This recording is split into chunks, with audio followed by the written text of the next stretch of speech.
প্রয়াগ তীর্থরাজ এলাহাবাদ 2025 মহাকুম্ভ মেলা। এই মহাকুম্ভ স্নানের জন্যেই বহুদিন আগের থেকে মানুষ প্রতীক্ষা করে বসে থাকেন, 12 বছর ধরে অপেক্ষা করে বসে থাকেন। 12 বছর কেন বললাম? তার কারণ হচ্ছে এই প্রয়াগরাজ তীর্থে অর্থাৎ এলাহাবাদে যখন মহাকুম্ভ মেলা আসে, এটা হচ্ছে মহাকুম্ভ মেলা 12 বছর পরে এসছে। এর কারণ হচ্ছে যখন বৃহস্পতি এক একটি রাশিতে ঘুরতে 1 বছর সময় লাগায়, অর্থাৎ 12 মাস সময় লাগায়, অর্থাৎ 12টা রাশিতে আসতে তার 12 বছর সময় লাগে। এর ভেতর থেকে যখন কুম্ভে এসে প্রবেশ করে অর্থাৎ কুম্ভ রাশিতে, তখন সেটা হয় মহাকুম্ভ মেলা। এই জন্য সেটা প্রয়াগরাজ তীর্থে এসে এটা হয়। আরেকটি হয় প্রয়াগরাজ তীর্থে এই মহাকুম্ভ মেলার কারণ হচ্ছে সূর্য যখন মকর রাশিতে আসে তখন এই মহাকুম্ভ মেলা হয় প্রয়াগরাজ তীর্থে ত্রিবেণী সঙ্গমে। এখন এই ত্রিবেণী সঙ্গমে স্নান করলে মহাপুণ্য মেলে, আমরা সবাই জানি, শাস্ত্রে তাই বর্ণনা করেছে। ত্রিবেণী কেন? গঙ্গা, যমুনা, সরস্বতী এই 3 নদী এখানে মিলিত হয়েছে।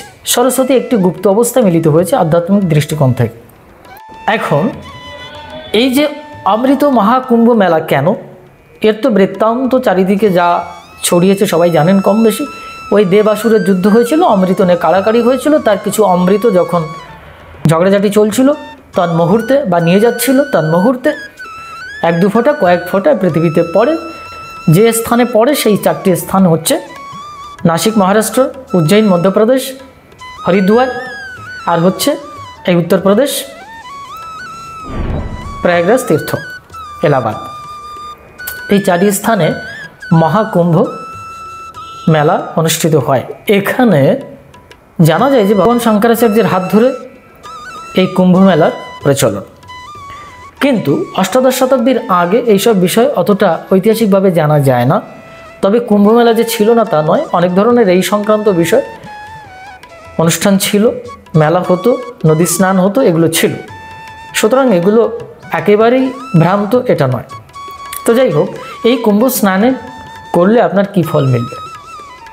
এই কুম্ভ স্নান করলে আপনার জরা ব্যাধি মৃত্যু চক্র থেকে বেরিয়ে যাওয়ার জন্য সহযোগিতা করবে, অর্থাৎ আপনি জন্ম মৃত্যু চক্র থেকে মুক্ত হলেন। এটা শাস্ত্রসম্মত, শাস্ত্রে তাই বলছে।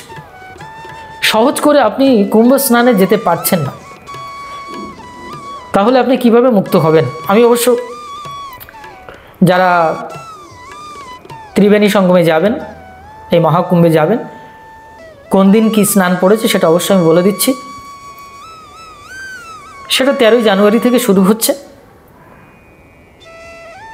পৌষ পূর্ণিমা থেকে প্রথম স্নান যেটা। তো যাই হোক, তো যারা মুক্ত হতে চান অথচ এই কুম্ভ স্নানে যেতে পারছেন না, যে কোনো কারণে টিকিট ক্যান্সেল হয়ে গেছে, যে কোনো কারণে জানেন না, বুঝতে পারেননি, বা ভিড়ভাট্টা অনেক কিছু ব্যাপার থাকতে পারে, তাহলে আপনি সহজে কি করে এই প্রয়াগরাজ তীর্থের স্নানের ফল লাভ করবেন? আমাদের শৈব পুরাণ অর্থাৎ শিব পুরাণে বলা আছে, যে মানবে, যে মনুষ্যে রুদ্রাক্ষ, শিবনাম এবং ভস্মী থাকে, সেই ব্যক্তিকে দর্শন করা মাত্রই প্রয়াগরাজ তীর্থের মহাপুণ্য স্নানের পুণ্য মেলে। মানে কোনো উচ্চকোটি মহাত্মার শরীরে যদি ভস্মী থাকে, রুদ্রাক্ষ থাকে, আর মুখে শিবনাম বা প্রাণে শিবনাম, এই 3 যার জীবনে রয়েছে, সেই ব্যক্তিকে দর্শন করা মাত্রই আপনি খুব সহজে এই স্নানের পুণ্যত্ব লাভ করতে পারেন প্রয়াগরাজের। তার মানে এটা একটি সহজ সমাধান। যাই হোক, যারা এটা মানেন, পালন করেন, তাহলে এখন এই উৎকৃষ্ট সাধুসন্ত কোথায় পাবো? আজকাল তো দেখতেই পাওয়া যায়, ভস্মী মেয়েকে ঘুরে বেড়াচ্ছেন। হ্যাঁ, সেটাও দর্শন করলে ব্যবহারিক দৃষ্টিকোণ থেকে পুণ্যত্ব তো আসবেই, আর সর্বোপরি আপনার বিশ্বাস থেকে একটি মুক্তির রাস্তা খুলবে।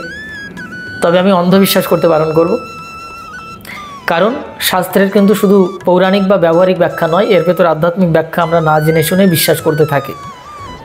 যে মানবে রুদ্রাক্ষ আছে, রুদ্রাক্ষ মানে কি জানেন? শিবের নেত্র বা শিব জ্ঞানের বীজ, যার ভেতরে শিব জ্ঞান আছে, তিনি প্রকৃত রুদ্রাক্ষ ধারণ করেছেন। যিনি ভস্ম মেখেছেন, ভগবান শিবের অঙ্গের যে ভস্ম ছাই মেখেছেন, সেই ছাইটা কেমন?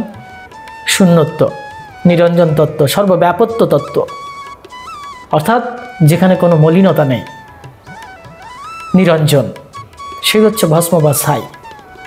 এই নির্মলত্ব কে মাখতে পারছেন, এই ছাই কে মাখছেন, যার শরীরে এটা আছে, তাকে দর্শন করলে সত্যি প্রয়াগরাজ তীর্থের ফল তো দূর কি বাদ, আর অনেক কিছু হতে পারে।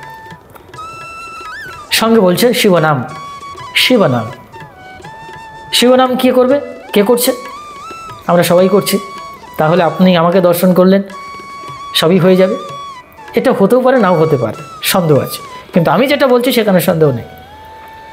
শব্দ ব্রহ্মেতি তং প্রাহ সাক্ষাৎ দেব সদা শিবা অনাহতেষু চক্রেষু। ভগবান শিবশঙ্কর শব্দ ব্রহ্মরূপে বিরাজিত। কোথায়? অনাহত চক্রে। এই হৃদদেশে ভগবান শিবশঙ্কর বিরাজিত, সদা শিবশঙ্কর। সেটা কীরকম? সহম। এই যে অজপা নাম উচ্চারিত হচ্ছে যার হৃদয়, এবং সে অতীন্দ্রিয় কর্ণের দ্বারা শ্রবণ করছেন, মথিত হয়ে যাচ্ছেন, আনন্দে লাদিত প্লাবিত, নন্দী হয়ে যাচ্ছেন, আনন্দিত হচ্ছেন। সেই নন্দী অবস্থা যার হৃদয়ের ভেতরে রয়েছে, সেই ব্যক্তিকে, সেই নন্দীকে যিনি দর্শন করেন, বা সেই শিবনাম যিনি করছেন, সেই ব্যক্তিকে যিনি দর্শন করেন, প্রয়াগরাজ তীর্থের ফল লাভ করতে পারেন। আর একদিক আছে, এই যে মকর সংক্রান্তি, বিভিন্ন যে সমস্ত আসছে, প্রচার হচ্ছে, এখানে যান, শ্রাদ্ধ তর্পণ ইত্যাদি করুন, আপনার পূর্বপুরুষ মুক্ত হয়ে যাবে, নানান কিছু সব আছে। এগুলোর তো কিছু জিনিস অবশ্যই ঘটে, কারণ গঙ্গা হচ্ছে অসীম সম পবিত্র, যার তুলনা হয় না। আমাদের শাস্ত্রে জল খাওয়ার কথা বলা আছে। আমরা কি জল খাই জানেন? আমরা যে সাধারণ জল খাই, এটাও গঙ্গা জল। তাই শাস্ত্রে বলা আছে গঙ্গা জল পবিত্র জল। যখন জলাহার করবে বা জল পান করবে, তখন এই গঙ্গা জলই খাবে। সুতরাং বুঝতেই পারছেন গঙ্গা কত পবিত্র জিনিস। আর একটি গঙ্গা আছে, আরেকটি যমুনা আছে, আরেকটি সরস্বতী আছে, সেটা হচ্ছে আমাদের শরীরে। যৌগিক সিদ্ধান্ত অনুসারে তিনটে নারী বা তিনটে নদী, গঙ্গা নদী, যমুনা নদী, আর হচ্ছে সরস্বতী নদী, ইড়া, পিঙ্গলা, সুষুম্না। এই তিন নারীর মূল কেন্দ্রস্থান যেখানে এসে মিলেছে আজ্ঞাচক্রে, এটা হচ্ছে ত্রিবেণী স্থান। এখানে যারা স্নান করেন তাদের মহাপুণ্য মেলে, জন্ম মৃত্যুর চক্র থেকে মুক্ত হয়ে যায়। আসলে দুটোই সত্য। ওই ব্যবহারিক ত্রিবেণীতে স্নানের সঙ্গে সঙ্গে আপনার আধ্যাত্মিক চেতনার প্রকাশ ঘটাতে শুরু করতে হবে, বা সাধনা করতে হবে, তপশ্চর্যা করতে হবে।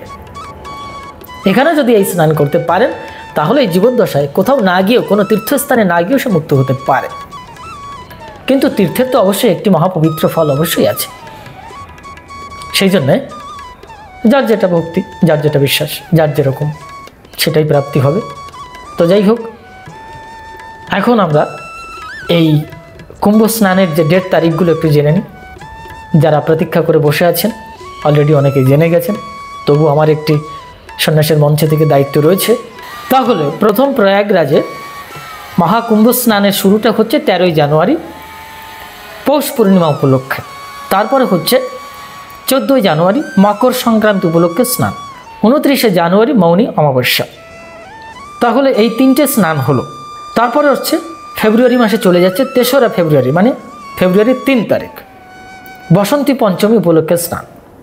তারপরে হচ্ছে 12ই ফেব্রুয়ারি মাঘী পূর্ণিমা উপলক্ষে। অন্তিম যেটা, সেটা হচ্ছে 26শে ফেব্রুয়ারি মহাশিবরাত্রি, মহাস্নান, মহাপবিত্র স্নান। কোনো স্নান না করতে পারলেও অন্ততপক্ষে মহাশিবরাত্রি স্নানটা করুন।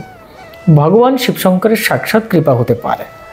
এটা আমার ব্যক্তি জীবনে, আমার ব্যক্তিগত জীবনে আমি চাক্ষুষ প্রমাণ পেয়েছি। কোনো ধরনের হ্যালুসিনেশন নয়, কোনো ধরনের কন্ট্রাডিকশন নয়। উজ্জয়িনী স্নানের সময় ভগবান শিবশঙ্কর মহাকালেশ্বর, মহাকালের সাক্ষাৎ কৃপা। শাস্ত্রে যা লেখা আছে আমি ওটা পড়েছিলাম, এটা হয়। আমি কিন্তু তার বাস্তব প্রমাণ পেয়েছিলাম, শাস্ত্রের সঙ্গে মিলে যাওয়া সম্পূর্ণত্ব। সেই জন্যে আমাদের যে মহাকুম্ভ স্নান বা পবিত্র নদী স্নান, আমাদের ভারতীয় সনাতন ধর্মের যে সমস্ত দৃষ্টান্ত অনুষ্ঠান পর্ব যা কিছু আছে, এগুলোর ভেতরে এক মহা অতীন্দ্রিয় শক্তির সায়েন্টিফিক্যাল ব্যাপার রয়েছে, যা সাধারণ মানুষের বোধগম্য নয়। সংস্কার অনুসারে আমরা বুঝতে পারি, সংস্কার যখন পরিপক্ক হবে তখন বোঝা যাবে। বুঝতে পারছি না বিধায় যে কিছুই নেই এটা বলা যাবে না। সুতরাং চেষ্টা করবেন জীবদ্দশা তো অন্তত পক্ষে পূর্ণত্ব লাভের জন্য একটি কুম্ভ স্নান তো করুন। সাধারণ মানুষ থেকে শুরু করে কোনো সাধারণ সাধু সন্ন্যাসী পর্যন্ত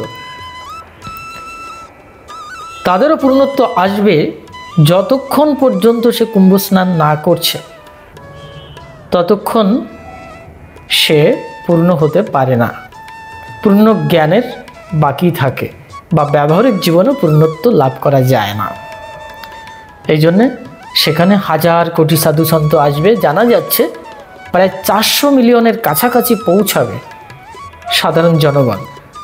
ভাবতেই পারছেন 40 কোটি সব কিছু মিলিয়ে, আর একদিনে 4 থেকে 5 কোটি 6 কোটিও হতে পারে।